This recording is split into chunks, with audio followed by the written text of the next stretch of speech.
Friends, ഇന്ന് ഞാൻ ചെയ്യുന്നത് ഒരു ഹൈദരാബാദി നിസാമി ചിക്കൻ ബിരിയാണിയാണ്.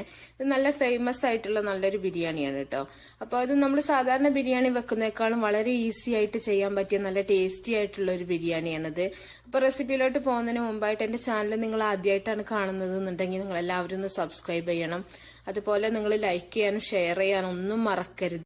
ഈ നിസാമി ബിരിയാണി ചെയ്യാൻ വേണ്ടിയിട്ട് ആദ്യം തന്നെ നമുക്ക് ഉള്ളി ഒന്ന് പൊരിച്ചെടുക്കണം. അതിന് വേണ്ടിയിട്ട് ഒരു പാനിലേക്ക് ഓയിൽ ഒഴിച്ചു കൊടുക്കുക. ഉള്ളി പൊരിക്കാൻ ആവശ്യമായിട്ടുള്ള അത്രയും ഓയിൽ ഒഴിച്ചു കൊടുക്കുക. നമ്മൾ ഓയിലാണ് കേട്ടോ ഉള്ളി പൊരിച്ചെടുക്കുന്നത്. നമ്മൾ സാധാരണ ബിരിയാണി വെക്കുമ്പോൾ നെയ്യിലാണ് നമ്മൾ ചെയ്യാറുള്ളത്. ഇതിലേക്കൊരു 4 ഉള്ളിയാണ് ഞാൻ ചെറുതായിട്ടൊന്ന് അരിഞ്ഞെടുത്തിട്ടുള്ളതാണ്. ഇതിട്ടെടുക്കുക.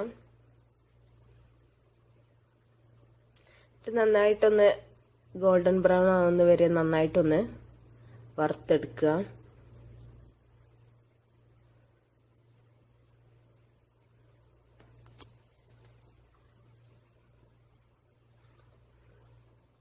ഈ ബിരിയാണിയിലേക്ക് നമ്മൾ തക്കാളി ചേർക്കൂല കേട്ടോ. ഹൈദരാബാദി ബിരിയാണിക്ക് തക്കാളി ചേർക്കാറില്ല. തൈരിന്റെ ചെറുനാരങ്ങന്റെ പുളി മാത്രമേ ഉണ്ടാവാറുള്ളൂ. അപ്പോൾ നമ്മൾ സാധാരണ ബിരിയാണി വെക്കുന്നതിനേക്കാളും വളരെ ഈസി ആയിട്ടുള്ളൊരു മെത്തേഡാണ്.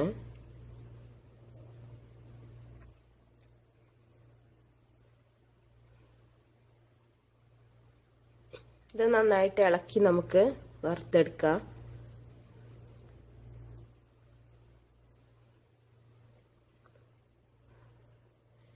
ഇനി നമുക്കിതിലേക്കുള്ള മസാലയാണിത്. മല്ലി, വലിയ ജീരകം, ജീരകം, അതുപോലെ പട്ട, ഏലക്ക, ഗ്രാമ്പു, അതുപോലെ ജാതിക്ക, അതെല്ലാം കൂടെ ഒന്ന് പൊടിച്ചെടുക്കണം. ഇനി ഒരു ബൗളെടുത്തിട്ട് നമുക്ക് കഴുകി വെച്ചിട്ടുള്ള 1 കിലോ ചിക്കനാണിത്. ഇതിട്ട് കൊടുക്കുക.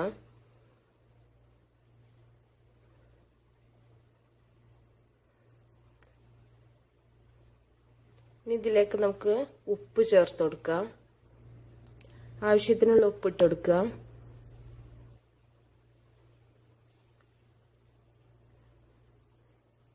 ഇതിലേക്ക് നമുക്ക് ഇഞ്ചി വെളുത്തുള്ളിന്റെ പേസ്റ്റ് ഇട്ട് കൊടുക്കാം.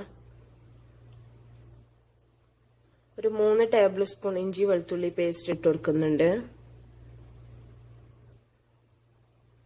അപ്പൊ നിങ്ങളെ ബീഫോ മട്ടനോ ഒക്കെ വെച്ചിട്ട് ഇത് ചെയ്യാൻ പറ്റും കേട്ടോ. എല്ലാവർക്കും ഇഷ്ടമുള്ള ഏത് മീറ്റ് വെച്ചിട്ടും ചെയ്യാം. ഇതിലേക്ക് 1 ടേബിൾ സ്പൂൺ മുളക് പൊടി, ഒരു 1/2 ടീസ്പൂൺ മഞ്ഞൾപ്പൊടി, പിന്നെ നമ്മൾ നേരത്തെ പൊടിച്ചു വെച്ചിട്ടുള്ള ഗരം മസാലയാണിത്, ബിരിയാണി മസാലയാണിത്. ഇതൊരു 2 ടേബിൾ സ്പൂൺ ഇട്ട് കൊടുക്കുന്നുണ്ട്. ഇതിലേക്കൊരു 4 പച്ചമുളക് ചെറുതാക്കി അരിഞ്ഞത് ഇട്ട് കൊടുക്കുന്നുണ്ട്. ഇതിലേക്ക് മല്ലിയില പുതിനയിലും കൂടെ അരിഞ്ഞെടുത്തിട്ടുള്ളതാണിത്. ഇതും കൂടെ ഇട്ട് കൊടുത്തിട്ടുണ്ട്. ഒരു 2.5 ടേബിൾ സ്പൂൺ നെയ്യും കൂടെ ചേർത്ത് കൊടുക്കുക.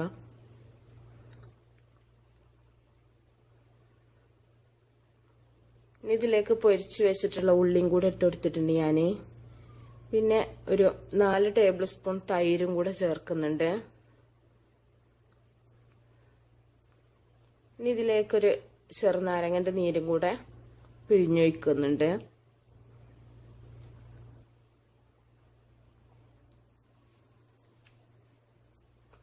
ഉള്ളി നന്നായിട്ട് തന്നെ വറുത്തെടുക്കുക കേട്ടോ. അതും കൂടി ഇട്ടിട്ടുണ്ട്. അപ്പം നമ്മൾ വറുത്തെടുത്തതിന്റെ പകുതി ഉള്ളി ഞാൻ അതിലേക്ക് ഇട്ടിട്ടുണ്ട്. പകുതി മാത്രം ഗാർണിഷ് ചെയ്യാൻ വേണ്ടിയിട്ട് മാറ്റി വെച്ചിട്ടുണ്ട്. ഇത് നന്നായിട്ട് നമുക്കൊന്ന് കൈ വെച്ചിട്ട് തന്നെ നന്നായിട്ടൊന്ന് മിക്സ് ചെയ്യാം. അപ്പോൾ നിങ്ങൾക്ക് നല്ല സ്പൈസി ആക്കണം എന്നുണ്ടെങ്കിൽ മുളക് പൊടിയും അതുപോലെ തന്നെ പച്ചമുളകിന്റെ അളവും കൂട്ടി കൊടുക്കുക. ഇത് മട്ടണിലും ബീഫിലൊക്കെ ചെയ്യാം. നിങ്ങൾക്ക് ഇഷ്ടമുള്ള മീറ്റ് എടുത്തിട്ട് ചെയ്യാം.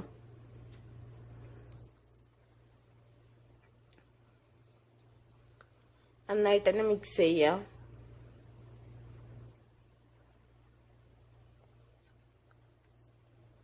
ഇത് നമ്മൾ മിക്സ് ചെയ്തിട്ട് 1 മണിക്കൂറെങ്കിലും വെക്കണം കേട്ടോ. മിനിമം 1 മണിക്കൂറെങ്കിലും വെക്കുക. എങ്കിലേ നമ്മുടെ ഇറച്ചിയിലെ മസാല ഒക്കെ ശരിക്കും പിടിക്കുള്ളൂ. ഇനി ഈ സമയം കൊണ്ട് നമുക്ക് ഇതിലേക്കുള്ള ചോറ് വേവിച്ചെടുക്കാം. അതിനൊരു പാത്രത്തിൽ വെള്ളം വെച്ചിട്ട് കുറച്ച് ഉപ്പും കൂടെ ചേർത്ത് കൊടുത്തിട്ടുണ്ട് ഞാൻ. ഇതിലേക്ക് ബേ ലീഫ്, അതുപോലെ ഏലക്ക, ഗ്രാമ്പു, പട്ട, ഒരു തക്കോലം ഇതെല്ലാം കൂടെ ഇട്ടിട്ടുണ്ട്. 1 ടേബിൾ സ്പൂൺ ഇഞ്ചി വെളുത്തുള്ളി പേസ്റ്റ് ചേർത്ത് കൊടുക്കുന്നുണ്ട്. വെള്ളത്തിലേക്കാണ് കേട്ടോ ചേർക്കുന്നത്. നമ്മുടെ ചോറിന് നല്ലൊരു ഫ്ലേവർ കിട്ടാൻ വേണ്ടിയിട്ടാണ്. കുറച്ച് ഓയിലും കൂടെ ചേർക്കുന്നുണ്ട്. ഇതിലേക്ക് മല്ലിയില, പുതിനയില അരിഞ്ഞു വെച്ചിട്ടുള്ളതും കൂടെ ആഡ് ചെയ്യാം. എന്നിട്ട് നമുക്കൊന്ന് അടച്ചു വെക്കാം. തിളച്ചതിന് ശേഷം മാത്രം നമുക്ക് അരി ഇട്ട് കൊടുക്കാം. അപ്പോൾ അത് തിളക്കുന്ന സമയം കൊണ്ട് നമുക്ക് ചിക്കൻ റെഡിയാക്കി എടുക്കാം. നമ്മൾ ഉള്ളി പൊരിച്ചെടുത്തിട്ടുള്ള ആ ഓയിൽക്ക് നമ്മൾ മസാല തേച്ച് വെച്ചിട്ടുള്ള ചിക്കൻ ഇട്ട് കൊടുക്കുക. ഏകദേശം 1 മണിക്കൂറായിട്ടുണ്ട് കേട്ടോ. ഞാൻ 1 മണിക്കൂർ വെച്ചിട്ടുണ്ടായിരുന്നു. അപ്പം നിങ്ങൾ ഉള്ളി പൊരിച്ചെടുത്തിട്ടുള്ള ആ ഓയില് അത്രയും വേണ്ടെങ്കിൽ പകുതി ഒന്ന് എടുത്ത് മാറ്റിയിട്ട് ചെയ്താൽ മതി.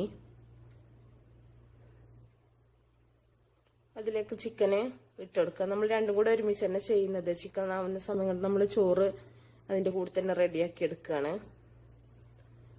അപ്പോൾ നമ്മുടെ വെള്ളം തിളച്ചിട്ടുണ്ട്. ഈ സമയത്ത് നമുക്ക് കഴുകി വെച്ചിട്ടുള്ള അരി ഇട്ട് കൊടുക്കുക.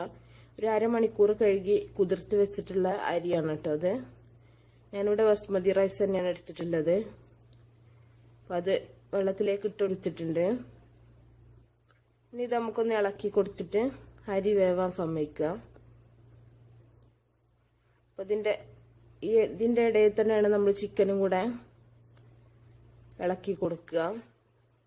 രണ്ടും ഓരോ അടുപ്പത്ത് വെച്ചിട്ട് ചെയ്താൽ മതി.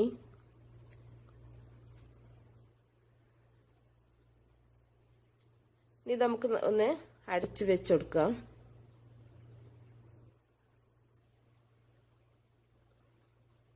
നമ്മൾ ചിക്കൻ മുഴുവനായിട്ട് വേവിക്കണില്ല കേട്ടോ, ഒരു ഹാഫ് കുക്കാക്കി എടുക്കുന്നുള്ളൂ. ഇനി നമ്മുടെ ചോറ് റെഡി ആയിട്ടുണ്ട്. ചോറ് ഒരു 1/4 വേവാവുന്ന സമയത്ത് നമുക്ക് വെള്ളം വാർത്തെടുക്കാം. ഫുള്ളായിട്ട് വേവിക്കരുത്. നമ്മൾ ദം ചെയ്തിട്ട് ഒന്നുകൂടെ വേവിക്കുമ്പോൾ ചോറ് നന്നായിട്ട് പിന്നെ വെന്ത് കുഴഞ്ഞു പോവും. അപ്പോൾ ചോറ് വാർത്തെടുത്തിട്ടുണ്ട്. നമ്മൾ മസാല വലിയൊരു പാത്രത്തിലേക്ക് ഒഴിച്ചു വെച്ചിട്ടുണ്ട്. ഇനി ഇതിൻ്റെ മുകളിലേക്ക് നമുക്ക് വാർത്ത് വെച്ചിട്ടുള്ള ചോറിട്ട് കൊടുക്കുക. ഒരു 1/4 വേവായിട്ടുള്ളൂ കേട്ടോ ചോറ്. നമ്മൾ ദം ചെയ്യുമ്പോൾ വെന്തോളും. മറ്റേത് ഫുള്ളായിട്ട് വേവിച്ചിട്ട് ചോറ് എടുക്കരുത് ബിരിയാണി ചെയ്യുന്ന സമയത്ത്. നന്നായിട്ടൊന്ന് നിരത്തി കൊടുക്കുക. അപ്പോൾ ഇത് വിറകടുപ്പിൽ വെച്ച് ചെയ്യുകയാണെങ്കിൽ സൂപ്പർ ടേസ്റ്റ്. കാരണം ദം ചെയ്യുന്നതൊക്കെ നല്ല ക്ലിയർ ആയിട്ട് വരും. കനലൊക്കെ മേലിട്ടിട്ട് നമ്മളിപ്പോൾ ഇങ്ങനെ ഗ്യാസിൽ ചെയ്യുമ്പോൾ അത്ര ഇതില്ല, എന്നാലും ടേസ്റ്റ് തന്നെയാണ്. ഇതിൻ്റെ മുകളിലേക്ക് നമുക്ക് പൊരിച്ച് വെച്ചിട്ടുള്ള ഉള്ളി, അതുപോലെ മല്ലിയില, പുതിനയില അരിഞ്ഞു വെച്ചിട്ടുള്ളത് ഇതൊക്കെ ഇട്ടിട്ടൊന്ന് ലെയർ ചെയ്തെടുക്കുക. നമ്മൾ സാധാരണ ബിരിയാണി ലെയർ ചെയ്യുന്ന പോലെ തന്നെ. എന്നിട്ട് ഇതിൻ്റെ മുകളിലേക്ക് ബാക്കിയുള്ള ചോറും കൂടെ ഇട്ട് കൊടുത്തിട്ട് നമുക്ക് ബിരിയാണി ദം ചെയ്യാം. മൊത്തം ചോറിട്ട് എടുത്തിട്ടുണ്ട് ഞാൻ. ഇതിൻ്റെ മുകളിലേക്ക് കുറച്ച് കുങ്കുമപ്പൂ ഒന്ന് ചൂടുവെള്ളത്തിൽ കലക്കിയിട്ടുള്ളതാണിത്. അതും കൂടെ ഒഴിച്ചിട്ടുണ്ട്. ഇനി ഇത് നമുക്ക് നന്നായിട്ടൊന്ന് അടച്ചു വെച്ചിട്ട് ആദ്യം നമുക്കൊരു 15 മിനിറ്റ് കുറച്ച് തീയിലിട്ടിട്ട് പിന്നെ ഒന്ന് സിമ്മിലിട്ടിട്ട് ഒരു 10 മിനിറ്റും കൂടെ വെച്ചിട്ട് ദം ചെയ്തെടുക്കുക. ഇപ്പോൾ ഒരു 20 മിനിറ്റ് കഴിഞ്ഞിട്ടുണ്ട്. ഞാൻ പാത്രം തുറന്നിട്ടുണ്ട്. ഇനി നമുക്ക് ബിരിയാണി സെർവ് ചെയ്യാം. അപ്പം നമ്മുടെ ടേസ്റ്റി ആയിട്ടുള്ള ഹൈദരാബാദി നിസാമി ബിരിയാണി റെഡി ആയിട്ടുണ്ട്. എല്ലാവർക്കും ഇന്നത്തെ ബിരിയാണി ഇഷ്ടമായിട്ടുണ്ടാവും എന്ന് വിചാരിക്കുന്നു. എല്ലാവരും ഉണ്ടാക്കി നോക്കണം. അപ്പോൾ നമുക്ക് നല്ല റെസിപ്പിയുമായിട്ട് അടുത്തൊരു വീഡിയോയിൽ കാണാം. ബൈ.